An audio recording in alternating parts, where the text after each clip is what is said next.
Today on Locked On Phoenix Suns, the Kevin Durant Sweepstakes are officially on. The news is flying.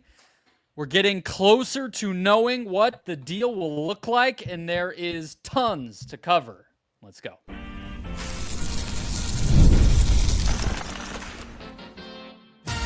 You are Locked On Suns, your daily Phoenix Suns podcast, part of the Locked On Podcast Network, your team every day. Welcome back in to Locked On Phoenix Suns. I'm Brendon, Kleen, a staff writer at Awful Announcing and a credentialed Suns media member. Thank you for making Locked On Suns your first listen here on this Thursday. Don't forget, Locked On Suns, free and available on all platforms, including YouTube. Just click that follow or subscribe button. Do what thousands of other Suns fans have already done. Become an everydayer. Get locked on to the Phoenix Suns right here each and every day. Today's episode brought to you by the Gametime app, the best place to buy any ticket. Download the Gametime app, create an account, use the code LOCKEDONNBA when you do to get $20 off your first purchase. We've got tons of KD intel to cover. Joining me, as always, to break it down from the Wild West Valley, my fellow Suns credentialed media member. How are we feeling? Ben Garcia. It's coming, man. It's coming. We've got the news. We've got the teams. We finally got a list, a couple of wildcard teams potentially, but I got a feeling, man, this thing's going to snowball quickly. And, I think this could be done just from what obviously not from what I'm hearing, but from what I'm seeing, man. Week and a half. It looks like it's going to come quick, man. It does. Let's cover the thing to that point, we've been seeing for a while. Seems like the trade's happening during the draft, or before the draft, right? Leading up to the draft, which would tell us that they are most likely targeting some draft capital. We'll get into the asking price in the next segment. In the final segment, we'll get into more of the list. But I think the two biggest items that are new lately today are the Knicks apparently not expected to be involved. So you mentioned the list, salute to everybody who keeps regurgitating this list as if it's new. This is the same list that Shams Charania gave us the day after the Suns season ended. Houston, San Antonio, Miami, Minnesota, New York. So great job by Shams. That's not super new. We've gone over all those teams extensively for that reason because we knew that they would be in the mix. But the Knicks very quickly, their local reporters dispelled that. That's obviously big. That takes one of the 6 teams we're told he could go to off the table. That means no Karl Anthony Towns in Phoenix, if it's true. No Cat, no McHale, no OG Anunoby, no Tyler Kolek, who we were all salivating over during the draft season last year. Get the Knicks off the list. It's not happening. What do you think? My first thought is why? Are the Knicks getting out of the Kevin Durant business because the Suns are asking for too much? Or are they're not looking in that direction? I mean, I got to be honest with you. The Knicks are the way that they're conducting their offseason right now by just asking every team's coach if they want to go coach them is a little crazy. And so them just kind of turning a blind eye to Kevin Durant is a little telling to maybe they saw the price tag and they said they're out, or hopefully it was just not a scheme fit. But losing one of those teams, man, they don't have a scheme right now, so I doubt exactly. It's that part. I would say that you're of the options you listed off, I think it's closer to they were just never interested. I would say that, OG Anunoby is probably too important to them given his value on the defensive end to give up in a Kevin Durant trade. He's not better than Kevin Durant, but you're getting toward the, gutting your team side of things if you're having to give up Anunoby is probably how they would see it. McHale, I could see the Suns just not wanting to go down that rabbit hole and face the embarrassment of retrading for the same guy back. Plus, McHale's probably not enough, for being honest, by himself. He's had a rough couple of years, and I don't really know what he does for the Suns. He's in his prime. He's well paid. He's up for a contract soon. It's not really getting the job done. And then the cap part, it's I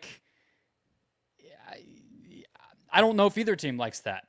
You're getting another highly paid dude who isn't a fit with how you want your team to look in the future. And from the Knicks standpoint, with the Cat side of it, as I said many times, now they have 3 guys who are forwards, 4 if you include Josh Hart. What is their starting lineup going to be? Jalen Brunson and all those guys? That's not a team. So it doesn't exactly surprise me, and I know this isn't a Knicks conversation, but I think that to me it's always been obvious they need depth. They don't need to get another big star acquisition. They've done that 2 off seasons in a row and the trade deadline before that. What they need is to get more players, and KD doesn't accomplish that. So, do you think there's a world where those guys had conversations behind closed doors, and the Knicks were only interested in trading for Kevin Durant for Karl Anthony Towns, and it was maybe? I mean, it's the easiest financial move, so it makes sense that would come up. And you said that you brought this up of, I think both teams say no. What if this is just the Knicks are out now and they don't want to gut their team for Kevin Durant because that'd be the only way that you would make a deal that helps the Suns outside of giving the Suns just 3 first-round picks and Karl Anthony Towns and Tyler Kolek like I threw out a couple of days ago. But I think maybe that was it, man. Both teams saw the best chance or the best swap, and both teams said no. I think it's as simple as that, potentially. Agreed. So the other big piece of news is from Shams Charania in his write-up, kind of the opening of the sweepstakes, so to speak, is we knew that Rich Kleiman, his business manager, would be involved here. We had kind of been saying, hey, when is this going to actually, this big meeting we've been hearing about, is it actually going to happen? And it sounds like Kleiman has seemingly been in Phoenix, and this has been underway this week, now that the yacht hire is done and everything else. But the part of it that I think was reported more concretely from Shams today that's worth talking about, Ben, is he wrote that once he is traded, Durant will be eligible to sign a 2-year contract extension on July 6th worth as much as $122 million. We knew that. He didn't sign it last year with the Suns, and that's partially what led us to this point. He will probably want to do that with his next team, and Shams is saying he absolutely will. If he were to wait 6 months, he could get a little more money, whatever. But the important factor of that nugget is that, one, obviously, where he wants to sign that extension is going to impact where he goes. We know that, and we've talked plenty about where does he want to go, where might he think he can win, or what's his priority. We've kind of tried to be the mind readers on that side of it. But the other part of it is all these, there was this idea, like you mentioned, of a wild card, whatever. And it's in Shams' story too. Well, unless a wild card can make a hell of a pitch to KD, I don't think it's going to happen because he's not going to go. It doesn't make sense for any team to trade for him as a 1-year rental if he's not going to sign an extension. The deal just falls apart there if he's not even willing to extend there. Teams aren't going to want to offer anything. Then the teams he will extend for can make a better offer because they know they're going to keep him, on and on down the line. We know how these things go. It's the same with Damian Lillard, same with Anthony Davis, Donovan Mitchell, whatever. We've seen this movie before, but I think that helps kind of clarify where this could be headed. It feels like that list to me is basically set in stone, Ben, outside of maybe the Clippers, who now both Gambo and Zach Lowe, at the least, maybe more people have kind of said, hey, don't forget about them. And you and I have talked through, hey, maybe there's a deal there. But the Clippers are maybe the only wild card team I could really see getting involved. Can I throw a caveat to you about the wild card teams that maybe you're talking about, Toronto, the Clippers, whoever it may be? I don't want to sound so naive, but I think it's worth exploring. You and I are operating in this conversation as if we're talking about Kevin Durant wanting to go to the best chance to win a championship. What if that's not Kevin Durant's prerogative? What if it's, I don't know if I'm thinking of it that specifically the best place to win a championship, because in that case, like I've said before, I wouldn't put the Spurs on that list. Yeah, I mean, I would, but we just disagree on that one. I'm just thinking the Spurs are not the best place in the whole NBA that Kevin Durant could go to win a championship. Well, no. Yeah. Some of these other teams were just in deep playoff runs. They're the exception. So, but yeah, I mean, maybe that's not his priority, but I think this list kind of runs the gamut, right? Of comfort, familiarity, win now, friendships. There's a whole bunch of things about this list. It's, one of the reasons why, and I knew you don't want to miss. I was thinking about this today. One of the reasons why I don't like missing media events, pressers. Like, I could watch the presser at home. There's more to it than just watching it. It's being there. Not only because it looks good, but also you can talk with other media members and just get a sense of what we're all thinking. Someone, and I don't want to say anyone's name because I don't want to put anyone on blast, but you and me and a couple of other people were talking, and someone said, of course Kevin Durant wants to go to San Antonio. It's the only place that of those teams on that list who have no one covering that team, who is a small market, maybe Kevin Durant's number one priority, and I think this is a real thing, is that he's going to go somewhere that's quiet, that the limelight isn't huge. This isn't LA. It's not New York. It's not Chicago. What if he's going somewhere that he feels like he can do what he's always wanted to do, just hoop, and that he's not worried about reporters coming at him, maybe the national guys, but in San Antonio, I feel like you got to play kind of nice. But I think a presser for the new head coach in San Antonio is half the size it is in Phoenix. And I think maybe a championship is one of his priorities, but maybe it's also somewhere that he can kind of just hide and play basketball and just be the man. And I think that's something that Kevin Durant would be very interested in. Yeah, I don't super buy Think it's into crazy? that. I mean, You think it's crazy? I think saying Kevin Durant wants to hide when he's probably one of the most visible and public superstar players and won a freaking award from the media this year for how agreeable he can be to talk about things. I think hide is a pretty strong word to use about a guy like that. I think that he also has chosen to play in San Francisco and New York City in his past two opportunities. But his next one was Phoenix. Yeah, well, I mean, we know Phoenix is a weird kind of fickle market, but it's the fifth biggest city in the country, and it's a hop, skip, and a jump from Los Angeles. We know there's tons of national media here on a regular basis, and many of which gave KD the business and made him probably get the respect that made them vote for him for the freaking Magic Johnson thing. You know, Ramona Shelburne went at it with him. Tim McMahon went at it with him, whatever. So I don't think that's going to be a huge priority, although the Spurs thing does. It confuses me and interests me. And I just, my last point on this would be to say that I'm surprised, I guess, that Shams' comments today in this article all over TV that he made them and everything, Twitter, that they didn't include KD would like to go here. Like that domino, we've been waiting on that domino to fall for months now. I'm surprised we haven't yet heard that, unless this list of teams is basically that and we're just not calling it that yet. I don't know. Well, I don't want to stretch us too much longer in this, but what I will say is hide is a strong word. I don't mean because he's scared and hides. I think he's just kind of a more reserved guy in terms of he just wants to go hoop. He doesn't want to deal with all the nonsense. I don't mean that in like a derogatory term to KD. Yeah, but the other thing about that too is like the other teams on this list are Houston, who have a pretty up and down fan base and no media coverage, and the Minnesota Timberwolves. Like, it's not as if the Spurs are the only place where there's a little bit less media coverage. I know that they're on the extreme end, but I don't think. Yeah, I just think between these teams, I don't think there's especially if the Knicks aren't involved. I kind of think all the teams you could probably say that about at this point. Let's get to the asking price. Brian Windhorst with some news there next. First, today's show brought to you by Gametime. There's nothing like the NBA Finals. The intensity, the buzzer beaters, the fans losing their minds. It's the kind of atmosphere you just got to experience live, and this year's matchup is already delivering. If you want in, Gametime makes it easy and fast and easy to get seats, even for the biggest postseason games. Prices on the app actually drop closer to tip-off, and with killer last-minute deals, panoramic seat views, and no surprise fees, Gametime is a total game changer. WNBA, I'm going to keep telling you guys, it's an awesome atmosphere at PHX Arena for a Mercury game. They got their star center, Alyssa Thomas, back.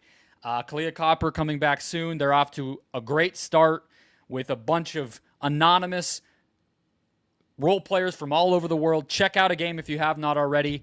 The NFL schedule was just released recently. Find great seats for as low as $100 to the Arizona Cardinals later this fall. Not too far away that season either. So take the guesswork out of buying tickets with Gametime. Download the Gametime app, create an account, use the code LOCKEDONNBA for $20 off your first purchase. Terms apply. Again, create an account, redeem code LOCKEDONNBA for $20 off. Download the Gametime app today. Last minute tickets, lowest price, guaranteed. All righty, keeping the show rolling, let's talk about what Brian Windhorst had to say, Ben, on ESPN's airwaves on Wednesday, where he said, from what I am told, the Suns are looking for a comparable package for what they traded Kevin Durant, which is impact players and multiple draft assets. Obviously, if we go back to 2023, Ben, we know that was Mikal Bridges, that was Cam Johnson, that was 4 firsts in a swap, I believe, and Jay Crowder, which then the Nets flipped him for 5 seconds. So that was quite the haul. And, I don't think there's any reasonable case that you could make that the Suns are going to get that back. KD is 2 years plus older than that now. He has 1 year left on his contract, pending an extension like we just talked about. I don't think that's going to be what happens. But it's an interesting thing to think about as we start to gauge what this trade is actually going to look like. That's where the Suns are kind of setting the bar in their conversations with other teams. Yeah, man. There's two sides to this conversation. The talking about the Kevin Durant trade, like what the Suns could get back, that discourse on social media or on ESPN, all of it is like it's everywhere. There's one side of the aisle where I've seen some Suns fans and some fairly big accounts be like, the conversations with the San Antonio Spurs start with the number 2 pick and either Castle or Fox or something like that. Like, can we be for real? Can we swallow our pride and understand that that's not what the Suns are going to get? Maybe they get Castle. You and I are highly skeptical of that, but the other two things are definitely not happening. And then it also goes into the, all these fan bases that are in our comment section that are saying, oh, you're not going to get Kevin Durant for that, but they also want Kevin Durant. Like, there's a fine line here. The Suns are not getting back 4 first-round picks and Mikal Bridges and Cam Johnson, Jay Crowder in a 2028 pick swap. But they are going to get something. And I got to be honest with you, man. I know you might be a little bit more skeptical than me.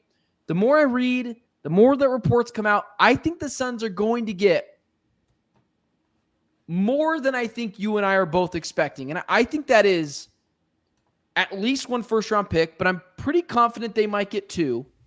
Like, I wouldn't be surprised at this point if they get the 14th overall pick, a first-round pick 2 years from now or something like that, a pick that they traded from someone else, and then the package that we talked about before, Sohan,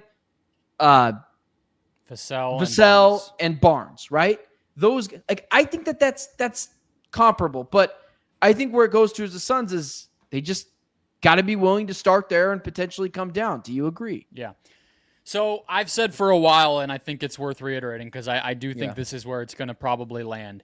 It's going to be somewhere between what the Heat got back for Jimmy Butler and what the Blazers got back for Damian Lillard. Let's review what that was. The Heat got back Andrew Wiggins, Kyle Anderson, Davion Mitchell, and a 2025 first-round pick, which is number 20 this year. It's from the Warriors, obviously. So that ended up being Wiggins, who's, a little more than just salary, but effectively kind of just salary. Davion Mitchell, who was kind of a flyer, but he ended up being he hit with Miami, and then a middle of the first-round pick. Not great, right? That would be like what all those opposing fan bases are telling us the Suns are going to get. Portland, though, for Lillard, let's just set aside what Kamara became. Let's just call him like a flyer, which is what he was at that time. They got Ayton, a flyer in Kamara, Drew Holiday, a 2029 first, and swaps in 2028 and 2030. The Suns are not getting that back for KD. That's more than they're going to get. But again, that's, I think, the spectrum. Those are the two poles of where it's going to land between.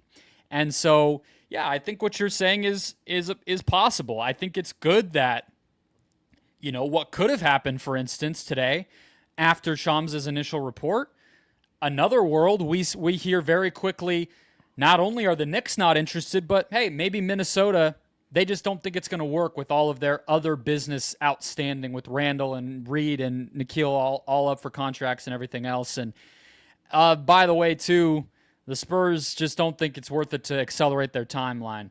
And, oh, by the way, also, KD just wants to go to Miami.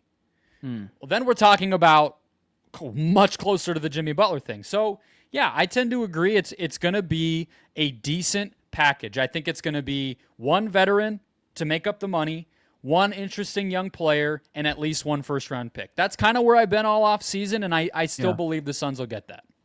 I think my follow-up question to that would be, which do you think they're closer to?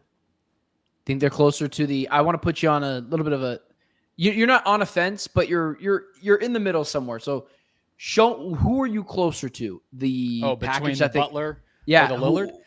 Are you more closer to the Lillard trade or closer to the Butler trade? To be honest, probably closer to the Butler trade. Okay. Because what I just laid out is closer to the Butler trade. You know? No, it is. It is. I just want you to say it. Is all. So but the other thing I want to bring up real quick that Wendy did report today too on along those lines is he said if you're offering the Suns a package that leads them toward a rebuild, you got to get off the phone. But at the same time, he also is saying, as is Gambo, that this is probably going to happen by the draft, and that the reason for that is because it's expected to include picks in this year's draft. So I kind of don't know what to make of that. It's not, hey, they're just going to go get a bunch of veteran players back, but it's also not, they're going to go try to get 5 first-round picks, and that's it. So that part of it is the part I don't know what to make of it right now. Can I be honest with you, man? I saw that report and I was like, why would you leak that? Like if you're the Suns, why would you leak that? I'm assuming that came from the Suns camp because now you're tying your hands because you're telling the Suns community, like, we're not tanking, be ready for next year. And now you might have to take you might take Vassell, Barnes, and I don't know. I'm just throwing something out there. 3 first-round picks. And then you're like, okay, we're going more to the we're doing what we said we wouldn't do, was we're starting a little bit more of a rebuild than we are of a retool. I don't know how that report helps them. They just sound pretty sure that they're not going to take a deal like that. I mean, what you just laid out, I think they're saying we're not interested. Any chance, any at all, that Kevin Durant is still a Phoenix Sun come opening night because the Suns didn't find the right deal? Nah, I don't think so. 0%. Like, you are 0. I mean, okay. What? When I like part of my job. Here's why. I don't think Kevin Durant is going to suit up on opening night without an extension, and the Suns would be morons to give it to him. So. They would be dumb to give it to him. It would also be a little funny. It's the same thing Jimmy was going through all summer. Yeah. Well, when we talk about these things, man, it's just the different avenues we could go down. And I just think to myself, when I see that report, I'm like, what if you don't get that?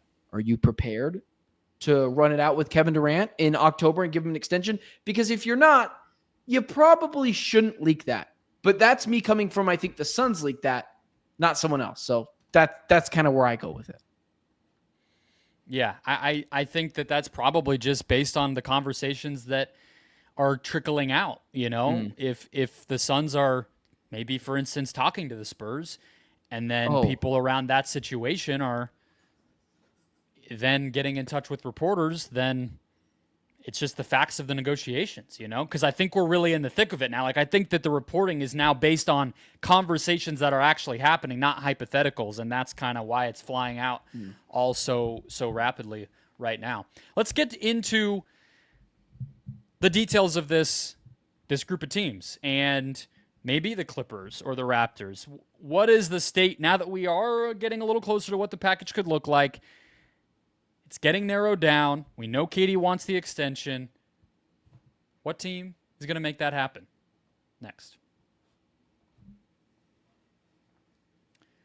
First, today's show brought to you by Wayfair. There's nothing like stepping into your own outdoor space and feeling like you've escaped to your own personal oasis. If you're wanting to upgrade your patio this season, Wayfair has made it so easy to turn into a space that feels just like yours. Comfortable, stylish, and ready for summer. Wayfair has everything you need to level up your outdoor space. Conversation sets, outdoor bars, fire pits, hot tubs, gazebos, and yes, even the perfect string lights to set the vibe. It's like giving your backyard that perfect resort feel without the resort price tag. I am going to be in a much bigger backyard type area this summer, and I got to say, the Wayfair Flash, the Wayfair sell is getting me pretty excited. Yeah, some lights sound pretty nice. Our patio furniture has been baking because we don't have shade on our patio at the current place, and I don't even think we're going to move it. So we're going to need a replacement. It's not always beautiful to hang out in the summer outside in Arizona, but at night, yeah, I kind of like it. If you're used to the 85, whatever, the warm but not scalding, it can be pretty nice. So don't wait. Make your outdoor space your dream oasis just like me today with Wayfair and enjoy it all summer long. Head to wayfair.com right now. Shop a huge outdoor selection. That's wayfair.com, Wayfair, Wayfair. Every style, every home. All right, let's quickly wrap here, Ben. I think all of the teams that we've talked about, if we take away the Knicks, can basically achieve the type of package that we just spelled out in that last segment.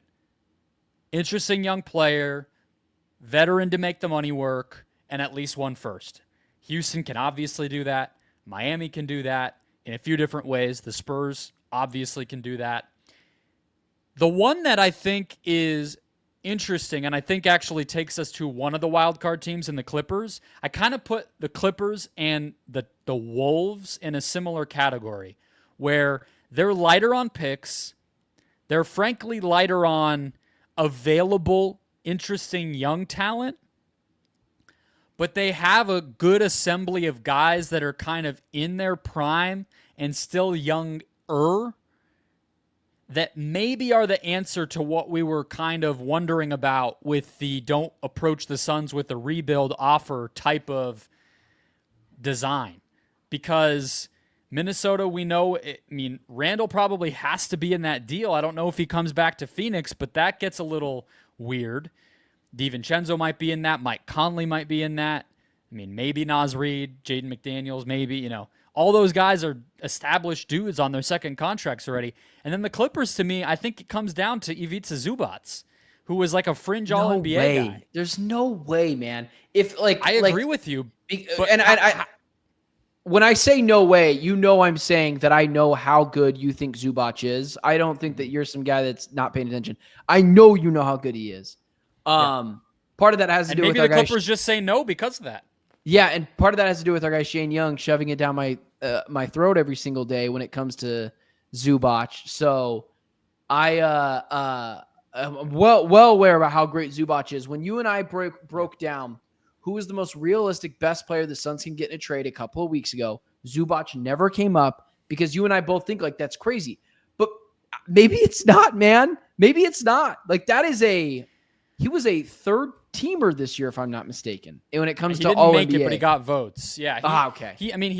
He's 28. He's on a deal that is an absolute steal. He makes $18 million next season, 20 the year after that, 21 the year after that. That's like less than half of a max. Like, yeah, he's one of the best value players. He's basically only ever played for the Clippers. He got traded there in his second season, if I'm remembering correctly.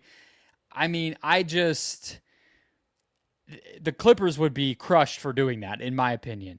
But and they've, even though they're known for spending, they're not stupid. They let Paul George they're go. Well run. They're well run. They tend to always find interesting young guys to replenish their depth. Ty Lue's a great coach. Like, they're not this type of team that makes a run at something outlandish just for the sake of doing it. So I would agree with you. That's why when we talked about the Clippers, I thought Harden would have to be the guy, and you and I kind of agreed. Why would the Suns bring in a late 30s kind of combo guard to play next to Booker? That's just not, that doesn't make a lot of sense. But I guess I just brought them up because I think that they are lumped in with Minnesota, where both of those teams, the package would be more player based. So what if it wasn't for the Timberwolves? What if Ant? I don't think this is crazy. I think this is an actual possibility. What if Ant is internally pressuring, like putting the hammer down on the Minnesota Timberwolves front office to go trade for Kevin Durant? What if, because they don't have the assets, they decide, all right, Ant is going after us for this. He's about to be traded to the San Antonio Spurs. Here's our Godfather offer. And I know this is crazy, but we just talked about Zubac. Like, if these are the true wild cards, these are wild card offers. McDaniels, Rob Dillingham, maybe a pick super far down the line, and Julius Randle. Just whatever, to make the money work is really the only thing I'm That's too much like, money, but yeah. Is it Randle and McDaniels would be too much? Yeah, Randles what and you just McDaniels. laid out is probably like 60 Okay. plus million. Yeah. Fine. I know we're not getting caught in 13. the weeds, but that I point that out because the Timberwolves, it's a complete nightmare to make a trade work with that team. So Ant can say what he wants. They're up against it, very similar to the Suns being up against it, and 3 of their key players are free agents. Ant can't change the reality of their books. So, I mean, It could play a role, though. It could play a role. I probably would agree with you that the combination of their desperation to win, and they have been pretty aggressive, combined with KD, that seems like probably of any team, even though we've heard a lot of noise around San Antonio, I still would say Minnesota jumps out to me as the team that's probably most likely to be in that type of, Shams tweet of Kevin Durant has notified the Phoenix Suns he would like to go to Minnesota. It just feels like that's the place where they're closest to a championship. If Knicks aren't involved, they have that relationship where we know that they hung out a lot at the Olympics and they've discussed their mutual respect for each other and everything else. And we know Minnesota has been go, go, go. They have new ownership, all that. Like that one feels like the breadcrumbs are there, but I just keep running up against, there can be all the breadcrumbs in the world. It's so hard to get a deal done. We hadn't talked about this, and I wasn't going to bring this up, but you said something. So, do you think Kevin Durant will do that? And before I ask you to answer that question, Devin Booker and Kevin Durant are obviously really, really close dudes. Do you think Kevin Durant would give Devin Booker and the Phoenix Suns the middle finger and say, trade me to that team, figure it out, I don't give a damn what you get back? Do you think DEFCON 1 happens in Phoenix? Because I don't think he'd turn on Devin Booker like that.